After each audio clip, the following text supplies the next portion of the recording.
అతడు తన దేవుడైన యెహోవా దృష్టికి చెడుగడత నడుచుట చేత అతని మీదికి బబులోను రాజైన నెబుకద్నెజరు వచ్చి అతని బబులోనులోకి తీసుకొని పోతే గొలుసులతో బంధించాడు.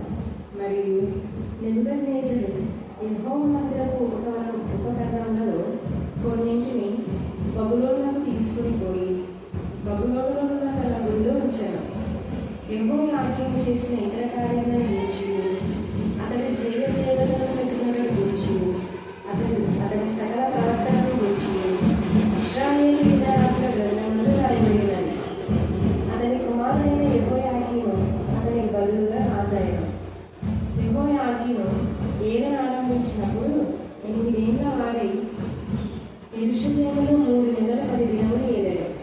అతడు యెహోవా దృష్టికి చెడునడత నడిచాడు.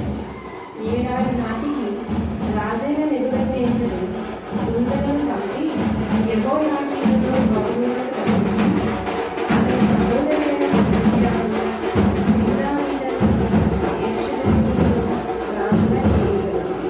మరియు అతడు రాజు యొక్క యెహోవా మందిరంలోని ప్రశస్తమైన ఉపకరణాలను తెప్పించాడు.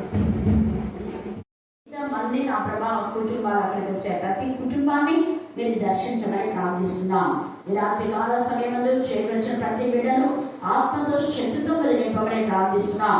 ఆత్మ దేవ ఆత్మ సంచారం మీరు ప్రారంభించండి. ఆత్మ ద్వారా మాతో మాట్లాడండి. ఆత్మ నేత్రం తెరవండి. ఆత్మ చెడు తెరవండి. ఆత్మ శిక్షణ దయచేయండి. ప్రతి బలహీనతను జయిస్తున్న గర్తించే పాత్రగా బంధించడం ప్రార్థిస్తున్నాం. ఎవరి బిడ్డలు ఎవరి చూద్దాం మీకు సమర్పించడానికి మీ కృపాసనం దయచేయడం ప్రార్థిస్తున్నాం. దేవ పరిశుద్ధమైన మీ యొక్క మందిరమును అపవిత్రపరచినటువంటి రాజు దేవ యాజకుడు నా ప్రభా రాత్రి అధిపతులు దేవ ఈ యొక్క రాత్రి కాల సమయంలో అలాగే ఉన్నామేమో మా ఆత్మ పరిశీలన చేసుకోవడానికి మా జీవితాలు సరిదిద్దుకోవడానికి మా హృదయమే మీకు మందిరమే ఉండగా పరిశుద్ధమైన ఈ మందిరంలో పాడు చేసే వారిని నేను పాడు చేస్తాను మీరు సరించారు. దేవా ఈ దేహము మీరు ఇచ్చింది ప్రభా సృష్టికర్తైన మీకు మేము విధేయత చూపురావునా మీరు తిరుగుబాటు చేసిన వాళ్ళకు వాక్యములు వ్యతిరేకించే వాళ్ళు ఎంత భయంకరమైన ఉగ్రత వచ్చిందో తెలుసుకొని దేవా నీకు మహిమకరమైన విధానంలో మీ చిత్తానుసారంగా జీవించడానికి మాకు నేర్పించమని ప్రార్థిస్తున్నాం. దేవా ఎవరి జీవితంలో అకాల మరణాలు రాకముందే దేవుడి భయం కలగచ్చమని ప్రార్థిస్తున్నాం. కొందరి కుటుంబాలలో ముసలి వారు ఉండరు అని మీరు చదివించారు. అది శాపం ప్రభా. ఏమైనా జీవితంలోనే అనేక మంది అంతటి భయంకరమైన పాపము జీవితంలో ఉండి దేవ నా ప్రభా డ్రగ్స్ గా అడిక్ట్ అయిన ప్రభా దేవ నీకు విరోధమైన పాపంలో వారి శరీరాన్ని పాడు చేసుకుని మృత్యులో ఉన్నారు తండ్రి. దేవ మృత్యులో ఉన్నటువంటి ఆ బిడ్డలు నా తండ్రి మీ యొక్క రక్తం ద్వారా సజీవులుగా మీరే చేయమని ప్రార్థిస్తున్నాం. జీవించిన పేరు మాత్రం ఉంది కానీ చచ్చిన వారే ప్రభా దేవా నీ వాక్యం తెలిసి కూడా నా ప్రభా నా తండ్రి నీ నామం తెలిసి కూడా నా ప్రభా నా తండ్రి పాపం అనే నా తండ్రి దేవా భూమిలో కూరుకుపోయిన వారిని జీవశవంగా ఉన్న వారిని ఆత్మలో చచ్చిపోయిన వారిని నా ప్రభా మీరు సజీవులుగా తయారు చేయడానికి ప్రార్థిస్తున్నాం. ఇలాంటి కాల సమయంలో ప్రతి ఎవరి బిడ్డతో మీరు మాట్లాడి దేవుడి ఆయన జ్ఞాన వివేకం దయచేసి ఇంకా 3 రాజులు ఉన్నారు. 3 రాజులలో ఒకరి తర్వాత ఒకరు మనం చూస్తే యెహోయాకీము ఏలన ఆరంభించినప్పుడు ఎన్ని సంవత్సరాలంట? 25 ఏళ్ల వాడై యెరూషలేములో 11 సంవత్సరాలు ఏలం. అప్పుడు ఆయనకి ఎన్ని సంవత్సరాలు మొత్తం చెప్పండి? 25 సంవత్సరాల్లో ఆయన 36. 11 సంవత్సరాలు 36 అంటే యవన జీవితము ముసలి వయసా మళ్ళీ చెప్పాలా? ఇంకా 76 సంవత్సరంలోనే దేవుడు ఉగ్రత రేపినాడు. ఎంత బాధకరం చూడండి. తర్వాత చూడండి ఎందుకు బాధగా గురైపోయినాడు అంటే అతడు తన దేవుడైనా ఇక్కడ ఇర్మియా గద్దించినప్పుడు మనం ఇర్మియా 42లో వాళ్ళంతా ఉగ్రత వస్తే కూడా ఏమాత్రం కూడా తగ్గింపు లేకుండా నీ దేవుడికి ప్రార్థన చేయి అంటారు. 42 చూడండి. మన దేవుడు అనే మాట వరకు రాలేదని చూడండి. ఎంత నిజంగా అది చదివేటప్పుడు నాకు ఎంత బాధ వచ్చింది.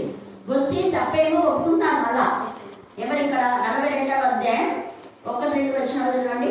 అందరిలో సేనాధిపతులందరూ కారేహ కుమారుడైన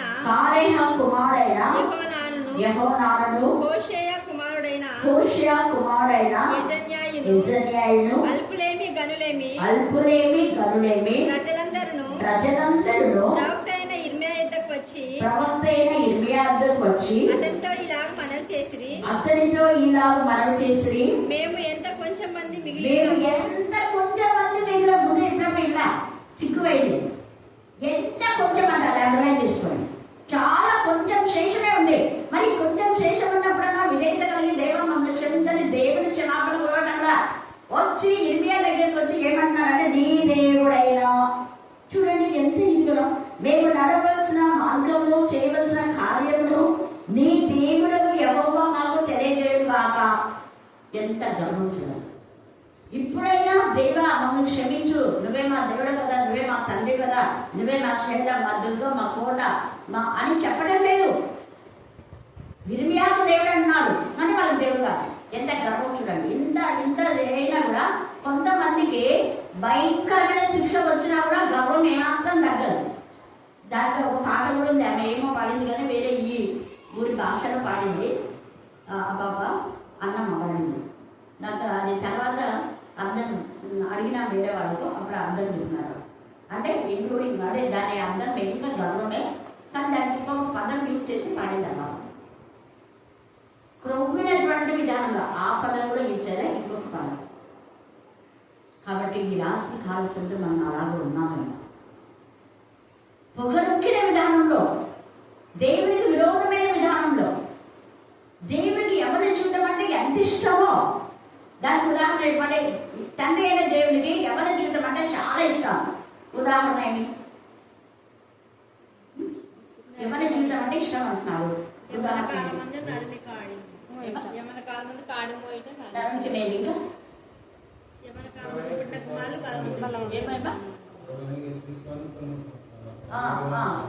ఇంకా చెప్పండి. యేసు ప్రభువు వారు యవ్వన జీవితంలో దేవునికి ఇష్టంగా ఉన్నాడు.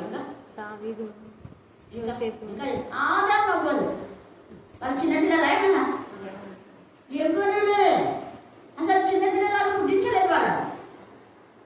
ఏసై బాలుగానే వచ్చాడు.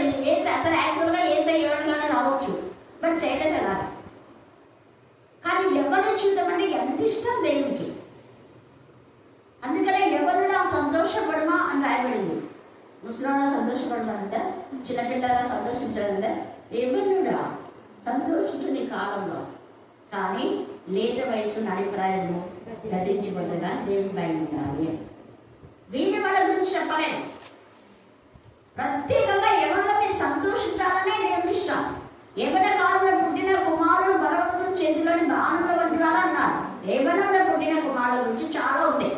యవ్వనుడు దేవుడికి ఇష్టం. యవ్వనుడు మీరు దృష్టిని జయించున్నారు, కారణం దేవుడి మీద ఉన్నాం. హల్లెలూయా, హల్లెలూయా, హల్లెలూయా. వృద్ధులారా మీరు దేవుడిని జయించినారని చెప్పడా? చిన్నపిల్లల యవ్వనులారా మీరు ఎవరు జయించినారు? దుష్టుడు. కారణం దుష్టుడు సాగేది యవ్వనులారా. అందుకనే ఇక్కడ ఈ యొక్క వీళ్ళంతా యవ్వనులే, వీళ్ళంతా వచ్చి నీ దేవుడు అంటాడు. మళ్ళీ ఇంకోసారి కూడా నీ దేవుడు అయినటువంటి ఇక్కడ 5వ వచనం కూడా అప్పుడు వారి ఇర్మియాతో ఇట్లానే నిన్ను మా యుద్ధకు పంపిన నీ దేవుడకు యెహోవా సెలవిచ్చిన మాటలన్నింటిని బట్టి మారు మాట్లాడకుండా నేను జరిగించని ఎడలా అని చెప్తారు. కానీ జరిగించాలి. యెహోవా మాకు ఎంతైనా కీడు చేయగా ఇది మీదంతా చదవండి. మన దేవుడిని సాక్షిగా పెట్టుకుంటాము. సత్య సాక్షి అని అక్కడ రాయబడి దేవుడు యెహోవా మా మీద నమ్మకమైన నమ్మకం అంట సత్య సాక్షిగా ఉండడు కాక మాకు మేలు కలుగునట్లు మేము మన దేవుడు అన్నారు. ఇప్పుడు వచ్చింది. ఇంతవరకు నీ దేవుడు నీ దేవుడు ఈ దేవుడు అని. ఇప్పుడు మన దేవుడైన యెహోవా మాట వినవారమై అది మేలే గాని కీడే గాని మేము ఆయన యుద్ధకు నేను పంపు విషయంలో మన దేవుడు ఇక్కడ అంతా మనం అనుకుంటున్నాను. అప్పటికి నాకు తెలిసి ఇల్మే చర్చించాను. నా దేవుడు నాకు ఇస్తాడు ఇంకా మీ గోడని ఉంటాడు. ఇంకా రాయడానికి అది లేదు కదా. అప్పుడు మళ్ళీ లేదే ఇల్లా ఏమనుకోండి, మన దేవుడు లేదు, దాని కోసం ప్రార్థన చేయి, నేను మళ్ళీ విజయించుంటాను. నిజమే వెంట నాకు కోపడతాను. ఎక్కడ సమర్థించినట్టుగా, ఎక్కడ వాళ్ళ తప్పులను ఇది చేసినట్టుగా లేదు. అలాగా ఇక్కడ కూడా వీళ్ళు యవ్వన కాలంలో యెహోవా దృష్టికి చెడు నడచుట చేత అతని మీదకి దేవుడు చేశాడు. బబులోను రాజు నెబుకద్నెజరు వచ్చి అతని బబులోనుకు తీసుకుని పోతకై గొలుసులతో బంధించారు. అంటే చెరలో, ఆ తర్వాత సంసారం. చెరలో బందీలైతున్నారు. యవ్వనంలోనే యవ్వనులారా మీరు దుష్టుని జయించున్నారు అని దేవుడు చెప్తే యవ్వనులు దుష్టునికి లొంగిపోతున్నారు, దుష్టునిలో ఉరిగా పడిపోతున్నారు. మన యవ్వనులు కూడా మీరు దుష్టుని జయించినారని మేము దుష్టుని జయించము అని గట్టిగా డబ్బు కొట్టుకుని మేము దుష్టులం అంతా ఒకటే అన్నట్టు. దుష్టులం మేమంతా ఒకటే. నువ్వు దేవుడు అయితే నువ్వు నీకు నీవు ఊపవుడు, దేవుని ప్రజలు పంపిస్తున్నావా పంపించుకో, మేము మాత్రం వాళ్ళ మాట వినాలి, మా వేలో మేము వెళ్తాం. ఇది దిగుబాటు అంటే. ఎక్కడ కూడా వీళ్ళు ఇదే విధానంలో చేసిన, అందుకే గొలుసులో బంధించుకొని తీసుకుపోయినారు. దేవుడే ప్రేరేపింపజేశాడు కదా. యెహోవా దృష్టికి ఎప్పుడైతే మనం దేవుని విరోధంగా చేస్తామో దేవుడే ప్రేరేపింపజేసి దేవుని ప్రజగా ఉండకుండా తీసేస్తాడు. దేవుని నామంలో అవమానపరిచే విధానంలో విన్నారు. అందుకే దేవుని మందిరం చూడండి ఎంత చక్కగా. మరియు నెబుకద్నెజరు యెహోవా మందిరపు ఉపకరణంలో కొన్నిటిని బబులోనుకు ఇతన్ని తీసుకుపోయాడు. తర్వాత ఏం చేసుకున్నాడు? దేవుడి యొక్క ఉపకరణం కూడా తీసుకుపోయినాడు. చూడండి ఎంత కాలం లేకపోతున్నారు. వీటన్నిటికీ ఇక్కడ కింద ఇచ్చినాడు కంక్లూజన్. యాజకులు, అధికారులు మనసు కఠినం చేసుకున్నారు వాళ్ళు. తర్వాత ఇంకొకటి చూడండి, యెహోయాకీము చేసిన ఇతర కార్యాలను గురించి అతని హేయ దేవతలను పెట్టుకున్నాడు. హేయ దేవతలు. ఈ రాత్రి ఒకవేళ మేము హేయ దేవతలు లేవు, మాకు విగ్రహాలు లేవని మీరు అనుకోవచ్చేమో. దేవుడికి విరోధమైన ఆలోచననే విగ్రహం. వాక్యములకు వ్యతిరేకంగా ఏది ఉన్నా కూడా విగ్రహమే. క్రమమును తప్పేస్తే అక్రమం, అక్రమమే ఒక విగ్రహం. నేను అనేది ఒక విగ్రహం, స్వార్థం అనేది ఒక విగ్రహం. దేవుడికి చెందవలసిన మహిమ అందరూ కలిసి దేవుని కనపరచాలి. కానీ అలా కాకుండా దేవుడి విరోధంగా చేసే స్వార్థ పనులు ఏవైనా విగ్రహాలు. అందుకని ఇక్కడ చాలా మంది వీళ్ళు స్వార్థంలో వీళ్ళు చేశారు కాబట్టి అధికారులు మేము అధికారులం, మేమే పెద్దవాళ్ళు చేయాలి, యాజకులు మేము చెప్పినట్టే మీరు వినాలి, ఆ ప్రవక్త ఇర్మియా చెప్పినట్టు మీరేం తింటారు, అతను ఎప్పుడు కోన్కిస్ గా అన్నది మాట్లాడుతున్నాం. నేను కదా మందిరంలో ఉండేది, అజమాయించేది మేము మీకు ప్రార్థన చేయలేక వాక్యం చెప్పేసినా మేము చెప్పినట్టు వినండి అనే విధానంలో యాజకులు ఉన్నారు, అధికారులు ఉన్నారు, పెద్దలు కూడా ఉన్నారు. అందుకనే వాళ్ళు ఉండేది కఠినపరుచుకున్నారు కాబట్టి మందిరం ఏమైపోతుంది అంటే మొదట ఉన్న పరిశుద్ధత లేదు, అపవిత్రపరచబడింది.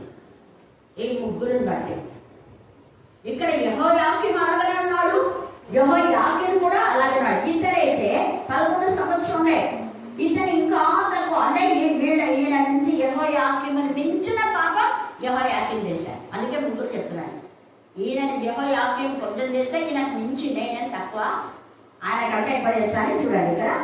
ఇక్కడ అతని కుమారుడైన యెహోయాకీను అతనికి బదులుగా రాశాను. యెహోయాకీను ఏలన ఆరంభించినప్పుడు 8 ఏళ్ళు. ఎన్ని సంవత్సరాలు? ఒక్కసారి అండర్లైన్ చేసుకోండి. 8 ఏళ్లలో ఇక్కడ మీ ప్రాంతంలో, మీ బంధువుల్లో, మీ వీధులలో పరిశుద్ధంగా ఉన్నారా? మనం ఛాలెంజ్ చేయగలమా? మా పిల్లలు పరిశుద్ధంగా 8 ఏళ్ళ వాడినాము, దేవుడికి స్తోత్రం చేస్తే. 8 ఏళ్లలో ఇంకా అంతకంటే చిన్న వయసులోనే పాపంలో కూరుకుపోతున్నారు. అందరూ తెలిసిందే, ఇది దాచిపెట్టుకోవడం అవసరం ఏం లేదు. ఎందుకంటే సొదొమ గొమొర్రాలో బాలులు, యవనులు, వృద్ధులు అందరూ భయంకరమైన పాపంలోనే ఈడుకోమన్నారు వాళ్ళు. ఇక్కడ బాలులు 8 ఏళ్ల వయసులో అతను ఏలింది ఎంత? 3 నెలలు 10 సంవత్సరాలు 10 దినాలు, 3 నెలల 10 దినాలు. 8 ఏళ్లలో అతను ఏం చేసినాక అతను యెహోవా దృష్టికి ఎంత ఇది చదివినప్పుడు నాకు గుండె పోతైపోయింది. వాళ్ళ తల్లి ఎంత చెడ్డ తల్లి. ఇక్కడ యెహోయాకీము తల్లి చెడ్డదే, భార్య కూడా చెడ్డదే. దానికి పెళ్ళైంది, ఏం కాదు, చిన్న వయసులోనే తల్లి. ఎంత నీచమైన విధానంలో 8 సంవత్సరాల వయసులో. అందుకనే దేవుడు వెంటనే వచ్చేశాడు. 3 నెలలు 10 రోజులకే కోపం దేవుడు. ఇతను మించిన పాపం ఇతను చేస్తున్నాడు, తండ్రిని మించిన పాపం. తండ్రి 35 సంవత్సరాలు ఉన్నాడు, 20 సంవత్సరాలు అతను పాపం చేయడం మొదలు పెడితే 8 ఏళ్ళకే. చూడండి ఎంత భయంకరంగా. 20 ఏళ్ళు అంటాడు. 8 ఏళ్ళ వారే యెరూషలేములో 3 నెలల 10 దినములు అతను యెహోవా దృష్టికి చెడునట్టు నడిచాడు. ఏడాది నాటికి రాసైన నెబుకద్నెజరు దూతలను పంపి యెహోయాకీను బబులోనుకు రప్పించి అతని సహోదరుడైన సిద్కియాను యూదా మీదను. ఈ సిద్కియాకు పేరు పెట్టింది ఇతనే పెట్టాడు. ఈ సిద్కియా పేరు వేరే ఉంటుంది, ఇతనే పెట్టి యూదా మీద యెరూషలేము మీద రాజుగా ఉంచుతాడు. అయితే మరి రాజుగా ఉంచినప్పుడు సిద్కియాకు బుద్ధి ఉండాలి కదా, జ్ఞానం ఉండాలి కదా. చూడండి, కృతజ్ఞత ఉండాలి కదా. కృతజ్ఞత లేనివాడు ఇతను ఏమంటున్నాడు చూడండి. అంటే అతను చాలా రోజుల తర్వాత మళ్ళీ నియమిస్తాడు. యూదా మీద యెరూషలేము మీద రాజుగా నియమించాడు. మరియు అతడు రాజు వెంట యెహోవా మందిరంలో ప్రశస్తమైన ఉపకరణం కూడా తెప్పించాను. సిద్కియా ఏళ్ళ ఆరంభించినప్పుడు 8 సంవత్సరాల 21 ఏళ్ళవాడు. కొంచెం పెద్దవాడు అయిన వరకు ఉన్నాడు. వీడు చిన్నప్పుడే తెచ్చుకున్నాడు. ఇలా చావు బతుకులు అంతే వచ్చారా అంటే ఇంకా చాలే. ఇక్కడ ఇతనేమో 21 సంవత్సరం ఏళ్ళ వాడే యెరూషలేములో 11 సంవత్సరాలు. ఇలా సేమ్ పైన యెహోయాకీము సిద్కియా ఇద్దరు ఒకటే విధానంలో 11 సంవత్సరాలు. అతడు తన దేవుని యెహోవా దృష్టికి చెడు నడత, ఇతరు ఇంకా భయంకరంగా ఒక్కరి నుంచి ఒకరున్నారు. చెడు నడత నడిచాడు ఒకటి. రెండవది ఆయన నియమించిన ప్రవక్త అయిన ఇర్మియా మాట వినలేదు. మూడవది తగ్గించుకోలేదు. నాలుగవది దేవుని నామం బట్టి తన చేత ప్రమాణం చేసిన నెబుకద్నెజరు రాజు మీద అతను తిరుగుబాటు. పాపం కదా రాజు చేస్తే ఎంత విశ్వాసఘాతకులు చూడండి. పాపం కదా మనం వేరు చేస్తే మన మీదే నేరారోపణ చేస్తే విశ్వాసఘాతకులు ఉన్నారు. ప్రజెంట్ నవ్వు ఈ రాత్రి కాలంలో మనం ఈ కోవలో ఉన్నామేమో. మేలు చేసిన వారికి చేతనైతే మేలు చేయి, కీడు చేయడం కాదు. చేత కాదనే నోరు మూసుకో. మేలు చేయడం చేత కానప్పుడు మౌనంగా ఉండాలి కానీ మళ్ళీ అతి మాట్లాడకూడదు. అతి మాట్లాడే వాళ్ళు చాలా ఉన్నారు. ఎవరు వాళ్ళు అంటే చెడ్డవాళ్ళు, విశ్వాసఘాతకులు అని పేరు పెట్టాడు దేవుడు వాళ్ళు. అందుకని ఇక్కడ ఇతను కూడా ఎంత విశ్వాసఘాతకుడు టాప్ అనేది చేస్తే ఇక్కడ ఎంత ఇదిగా తగ్గించుకోకుండా ఉన్నాడు. తర్వాత దేవుడి నామం బట్టి ప్రమాణం చేసిన నెబుకద్నెజరు రాజు మీదనే అతను తిరుగుబాటు. అంటే దేవుడు ఏర్పాటు చేసిన రాజు పైననే నేరారోపణ చేస్తున్నాడు ఈ సిద్కియా. ఇన్ని అర్థాలు వద్దు పోవద్దు. నెబుకద్నెజరు రాజును దేవుడు ఏర్పాటు చేస్తున్నాడు. అతను కొంచెం మంచివాడు, కొంచెం మంచి ఉండి పేద వాళ్ళకి అందరికీ ద్రాక్షలు పంపించి అభిమించి కొద్దిగా అందరికీ మేలు చేస్తా ఉన్నాడు నెబుకద్నెజరు రాజు. కాబట్టి అతని నుంచి నువ్వు పోవద్దు, తిరుగుబాటు చేయొద్దు. అంటే ఇప్పుడు కూడా వెళ్ళేది సిద్కియా. అందుకనే అతని ఎదురనే తన కుమారులకు అందరు చంపేస్తాడు. ఈ సిద్కియా చేసిన అవేక పనికి, అతనికి ఉన్న గర్వానికి, అహంకారానికి, కఠిన మనసుకు మనసు మార్చుకోలేని పరిస్థితిలో అన్నిసార్లు చెప్పినా కూడా మనసు మార్చుకోలేదు. తద్వారా తండ్రి చేసిన పాపం కుమారుల నెత్తి పైన పోస్తాడు. ఒడిలో పొంది వస్తాడు దేవుడు. ఒక తండ్రి చేసిన పాపానికి 30 మంది, ఆహాబు చేసిన పాపానికి 70 మంది. యెజెబెలు ఆహాబు చేసిన పాపానికి, ఆ పాపాలంతా ఏంటంటే దేవుని ఆరాధించవలసిందిగా ఆరాధించకుండా చెడు నడత నడవడం ఒకటి. రెండవది అన్యులతో సహవాసం. వీళ్ళందరూ కూడా ఈ రాజులు అందరూ కూడా అన్యులతో, అన్ని జనులతో సహవాసం చేస్తున్నారు. పరిశుద్ధ దేవుని యొక్క క్రమాన్ని మర్చిపోతున్నారు. అందుకనే దేవునికి కోపం చేసింది చూడండి. దృష్టికి చెడుతనం చేశాడు. తర్వాత ఇర్మియా మాట వినలేదు. రెండోది కూడా తగ్గించుకోలేదు. నాలుగోది దేవుని నామమును బట్టి దేవుడు నియమించిన రాజు మీదనే తిరుగుబాటు చేశాడు. ఐదవది ఏం చేస్తున్నాడు? మొండితనం అంట. ఏం చేయలేదు? మొండితనం వహించి, అంటే అస్సలు మాత్రం ఎన్నిసార్లు చెప్పినాడు ఈయన మాత్రం మొండితనం వహించి ఇశ్రాయేలు దేవుడైన యెహోవా వైపు తిరగగా తన మనసులో ఏం చేస్తున్నాడు? ఆవిడే కఠినపరుచుకున్నాడు. ఈ రాత్రి కఠినపరుచుకుంటున్నావా? ఇన్ని మాలు వాక్యం విన్నా కూడా నీ బ్రతుకు మార్చుకోకుండా ఉన్నావా? ఇంకా తిరుగుబోతున్నాయి, సోమరిపోతున్నాయి. ఆ తర్వాత దేవుడికి విరోధమైన విధానంలో మొదలుపోతున్నాయి. వ్యర్థమైన వాటిని చూడకుండా చేయకూడని పాప కార్యాలని చేసుకుంటూ మన గర్వించి విలువని మాట్లాడుతుంటారు. ఒకరోజు వచ్చేది ఇదే బతికే, సిద్కియాకు వచ్చిన బతికే బతుకుతుంది. చూడండి ఎంత ఇదిగా దేవుడు ఊరుకోలేదు. అందుకనే అన్నాడు కదా ఇక్కడ, అతీయుగాక అంటే ఈయన ఇలా రాజు ఇది చేస్తే వీళ్ళు యాజకులు, అతీయుగాక యాజకులు కూడా ఇతనితో కూడా మింగిలైపోయినారు అన్నమాట. యథా రాజే కదా ప్రజలు అయినట్టుగా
మేటిలు అంట. మేటిలు ఉన్నాయి సంఘాల్లో.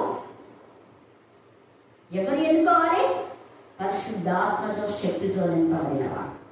అపోస్తలుల కార్యంలో మాలో ఎవరినైనా మీరు ఎవరినైనా ఎన్నుకోండి. 7 మంది అంటే 7 మందిని ఎవరు ఎన్నుకున్నారు? పరిశుద్ధాత్మతో శక్తితో నింపబడిన వాళ్ళు ఉపవాసం ఉండి ప్రార్థన చేసి వారి పైన చేతులు ఉంచి మీరు దేవుని పని చేయండి అని 7 మందిని ఎన్నుకున్నాం. ఆ 7 మంది దేవునికి మహిమకరంగా జీవించి తమ ప్రాణాలు ప్రేమించకుండా దేవుని పరిచయం చేశారు. అది వాళ్ళ ప్రాణాలు వాళ్ళ పొట్ట పోషించుకోవడం కోసం కాదు. హతసాక్షులయ్యారు సెకండ్ వాళ్ళంతా కూడా, ఇంకా చాలా మంది కూడా. అందుకనే ఇక్కడైతే చూడండి, వీళ్ళంతా కూడా ఒకవేళ వీళ్ళు విగ్రహాలు పెట్టుకోవచ్చు. వాక్యములకు వ్యతిరేకంగా చేస్తే అది కూడా విగ్రహమే. క్రమము కానిది అక్రమం. అక్రమమైన వాళ్ళని దగ్గర నుంచి పోండి. మీరెవరో నాకు తెలియదు. లూకాసు వార్త 13లో తేటగా రాయబడింది. అయ్యో వీటిలో బాధ్యం చెప్పినప్పుడు బోధలు అవి అంతా మేము విన్నాం కదా, అయినా కూడా మీరెవరో నాకు తెలియదు. తేటగా మాట్లాడుతున్నాడు. వారి పిల్లల దేవుడిని యెహోవా తన జనుల ఎదురులో తన నివాస స్థలమందులో కటాక్షము గలవాడై, దేవుని యొక్క కృప ఎన్నిసార్లు చూపించా, కటాక్షం కలవాడై వారి యొద్దకు తన దూతల ద్వారా వర్తమానం పంపుచు, చూడండి, కనికరంతో దేవుడే అనేక మందిని పంపించి వాళ్ళకి బుద్ధి చెప్పిస్తూ ఉంటే వీళ్ళు ఏం చేస్తున్నారు అంటే వారు దేవుని దూతలను ఏం చేస్తున్నారంట? ఎగతాళి చేయొచ్చు. ఎగతాళి చేస్తున్నారా? ఆయన వాక్యమును తృణీకరించుచు ఆయన ప్రవక్తలను హింసించుచు రాగా విచారింప శక్యం కాకుండా, చూడండి, నివారింప అంటే ఇంకా దేవుడు క్షమించడానికి కాకుండా ఇదే. ఇలాంటి వాళ్ళ కోసం ప్రార్థన చేసినా దేవుడు వినాడు. అందుకని ఇక్కడ నివారింప రాయబడింది. మొదటి యోహాను 5లో కూడా మరణకరమైన పాపము రాయబడింది. ఆ మరణం 2వ మరణం. వాళ్ళ కోసం ప్రార్థన చేసినా నేను వినను, 26 వాళ్ళ కోసం ప్రార్థన చేయొద్దు అంటాడు. అదే వాళ్ళ హన్న కూడా ఏం చేస్తుంది అక్కడ? ఆ యొక్క కుమారుడు చేసినటువంటి అంతా ఆమెకు తెలుసు కాబట్టి ప్రభు ఖచ్చితంగా వాళ్ళని చంపుతారని తెలిసి నాకు మగ బిడ్డ కావాలి ప్రభు. మందిరం పాడైపోతుంది. తిరోగు మందిరం వాళ్ళు ఎట్లయితే చస్తారని ముందే తెలుసు. అందుకే మగ బిడ్డ కావాలి అని ప్రార్థన చేస్తున్నారు. ప్రవచన రూపకంగా కన్నీటితో ప్రార్థన చేస్తున్నారు. ఎందుకు ఆడపిల్ల అడగలేదు? మగబిడ్డనే. ఎందుకంటే ఆ తర్వాత దేవుడు ఆమెకు కుమారుడు మాత్రం ఇచ్చాడు. హల్లెలూయా, హల్లెలూయా, హల్లెలూయా. దేవుడి మందిరాలు పాడు చేస్తే యాజకుల యొక్క పిల్లలు దేవుడు క్షమించాడు. నిర్దాక్షిణ్యంగా దేవుడి కోపం వాళ్ళ పైకి వచ్చింది. ఎవరెవరి మీరు కంటే ఇక్కడ తేటగా రాసినాడు చూడండి. దేవుడి కోపం నివారింప శక్యం కాకుండా అంటే ఎవరు వచ్చి ఇర్మియా కూడా దేవుడు విన్నాడు. అందుకే అప్పుడు ఇర్మియా ప్రాణం చేస్తే నువ్వు ప్రాణం చేయదు నేను విన్నాను అంటాడు.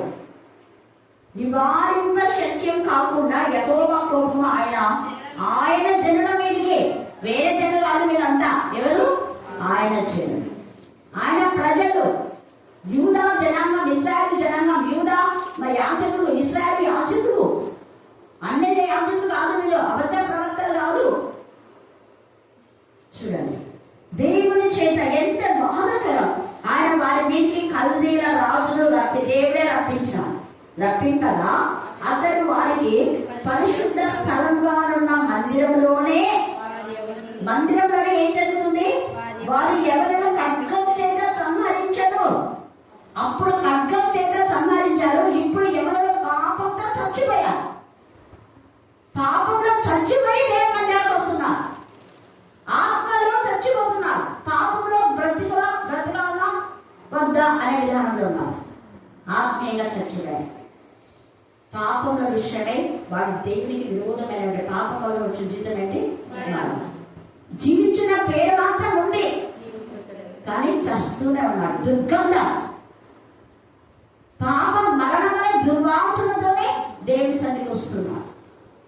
అందుకని ఇందాక పాపం చెప్పింది, while we are sinners, Jesus died for us. మనం ఇంకా పాపమైనగా యేసయ్య మన తన యొక్క మహిమ దేహంలో, మహిమ శరీరంలో మన సమరూపం గల వారిగా చేయడానికి ఆయన మాంసయుక్తమైనటువంటి శరీరాధారియే ఆయన మరణము జయించి తిరిగి లేచాడు. హల్లెలూయా, హల్లెలూయా, హల్లెలూయా. అందుకని ఇక్కడ యవ్వనులనే ఎంత తేలిగా మాట్లాడుతున్నాడు చూడండి. యవ్వనులను ఖడ్గం చేత సంహరించను, అతడు యవ్వనుల ఎంతైనను, యువతుల ఎంతైనను, ముసలి వారి ఎంతైనను. అంటే యవ్వనులు పాపంలో ఉన్నారు, ముసలి వాళ్ళు పాపంలో ఉన్నారు, నెరసిన వెంట్రుకలు కల వారి ఎంతైనను కనికరింపలేదు. దేవుడు కనికర వాళ్ళపైన లేదు, అందరికీ శిక్ష వచ్చేలా చేశాడు దేవుడు. అందుకే దేవుడు వారిని అందరినీ అతని చేతికి అప్పగించను. అంటే అపవాది చేతికి రాత్రి అప్పగింపబడుతున్నారేమో, మరణ యాత్రలో ఉన్నామో, నరక యాత్రలో ఉన్నామో, పాప భూమిలో ఉన్నామేమో, బయటికి రాలేక పరిశుద్ధ పరచబడలేక ఇరుకుల పడి ఉన్నారేమో. ఎవరులారా ఈ రాత్రి దేవుడు మాట్లాడుతున్నాడు, మీ ఎవరిని చూద్దాం. నరక అగ్ని గంధకాలకి పోక ముందే పశ్చాత్తాపడండి. మనస్సేలాగా, మనస్సే కూడా ఎవరుడే దేవుడికి విరోధమైన చెడు నడిచి చెరసాలలో ఉన్నదంతా అప్పుడు గట్టిగా బిగ్గరగా కేక వేసి పశ్చాత్తాపడి దేవుడికి మరపెట్టుకునే దేవుడు విని మరలా మనస్సేను క్షమిస్తారు. హిజ్కియా కొడుకు మనస్సే టైం లేదు కాబట్టి ఇంకొక రోజు మనం చూసుకుందాం. ఈ రాత్రి పశ్చాత్తాపం హిజ్కియా కూడా కొంత పశ్చాత్తాపం వస్తుంది, ఇర్మియాకు క్షేమస్థితి ఇవ్వమని అక్కడ వాళ్ళకు చెప్తారు. కాబట్టి ఈ రాత్రి మన యవ్వన పిల్లలు ఎలా ఉన్నారు, అకాల మరణాలు ఎందుకు వస్తున్నాయి, వాళ్ళ జీవితాల్లో ఎందుకు అలాగా అర్ధాంతరంగా వాళ్ళ బ్రతుకులు వెళ్ళగొచ్చుకుంటున్నారంటే ఇక్కడ 3 నెలల 10 రోజులే అంట, ఇంకా 11 సంవత్సరాలు.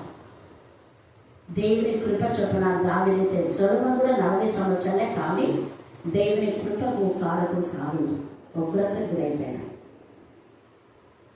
కామాతులత కలవాడే దేవుని ఉగ్రత గురైపోయాడు. కారణం విగ్రహ సంబంధమైన అభిచారం. ఈ పరిస్థితి నుంచి మన పిల్లల్ని మనం కాపాడుకొని దేవునికి మహిమకరం. అక్కడ ముసలి వారని ఎందుకు రాశా అంటే, ముసలి వారైన వాళ్ళ తల్లిదండ్రులు వాళ్ళని గద్దించలేదు. అందుకే ముసలి వారైన ఏలియా ప్రవక్త చనిపోయాడు, ఇక్కడ యాజకుడు చనిపోయాడు, ఏలి చనిపోయాడు. ఏలి కుమారుడు కూడా, ఏలి ముసలివాడే కదా, దుడకాయుడు ముసలివాడే, అతను చనిపోయినాడు, అతను యవన కుమారుడు చనిపోయినాడు. ఇక్కడ తల్లిదండ్రులు సరిగా గద్దించట్లేదు కాబట్టి వాళ్ళకు నరకమే, కుమారుడు కూడా నరకమే. అందుకే ఎవరుడ ఎందు దయదచ్చలేదు, నెరసిన వెంట్రుకలు తేటగా రాస్తాడు అక్కడ. అంటే నెరసిన వెంట్రుకలు వచ్చినా కూడా వాళ్ళ బ్రతుకుల్లో వాళ్ళ పిల్లల తప్పును సమర్థిస్తూనే ఉన్నారన్నమాట. నెరసిన వెంట్రుకలు వచ్చినా కూడా సిగ్గు లేకుండా వాళ్ళ పిల్లలు చేసిన తప్పును సమర్థించినటువంటి వాళ్ళ బతుకులు కూడా నరక అగ్ని గంధకాలు. మనం దేవుడికి మహిమకరంగా భయపడతాం. ఆయన దయించి అగ్ని కఠినం చేసుకోకుండా మార్పు పొందే జీవితంలో దేవుడు ఈ లేఖన భాగాన్ని దీవించి ఆశీర్వదించుగాక. ఆమేన్, ఆమేన్, ఆమేన్. ఈ సమయం నీ నామమునైనా స్తుతించి గుణపరిచి అదృష్టాన్ని గుర్తించిన దేవా, మీకే స్తుతి స్తోత్రములైనా. పాట పాడినట్లని ప్రతి ఒక్కరిని దీవించి ఆశీర్వదించి, ఇక్కడ చేరిన ప్రతి ఒక్కరిని దీవించి ఆశీర్వదించి, మరి అక్కడ చెప్పిన ప్రతి వాక్కునైనా గ్రహించి వాక్యంలో ఉన్నది పరమాత్మ తెలుసుకొని వాక్యానుసారం నడుచుకునే జ్ఞానం తెలివి మాకు అందరికీ దయచి దేవా, మీకే స్తోత్రం, మీకే స్తోత్రం నైనా. వాక్యంలో నీరునైనా విషయం తండ్రి, పాపములు నైనా, అతిక్రమములు నైనా, నీకు విరోధమైన ఏమైనా పని చేసినప్పటికీ నైనా నీకు పుట్టిస్తాను నైనా. నీవు బ్రతకు పాత్రమవుతాం నైనా. అటు కార్యములు ఏమి చేయకుండా నీకు ఇష్టమైన కార్యములు చేసి నీకు ఇష్టమైన జీవితం బ్రతికేటట్టు మా బతుకులను సరిదిద్దుకు దేవా, మీకు స్తోత్రమైనా. మాలో దోషంలో అతిక్రమం ఏమైనా క్షమించు తండ్రి. అవును తండ్రి, నీకే స్తుతి స్తుతి స్తోత్రం. ఎంతైనానైనా మా తండ్రినైనా నీకే స్తోత్రంనైనా. తండ్రి నైనా బిడ్డనైనా వచ్చి నైనా నా తప్పైందని క్షమించంటే ఎంతగానో ప్రేమించి కౌగులించుకునే దేవుడు తండ్రి.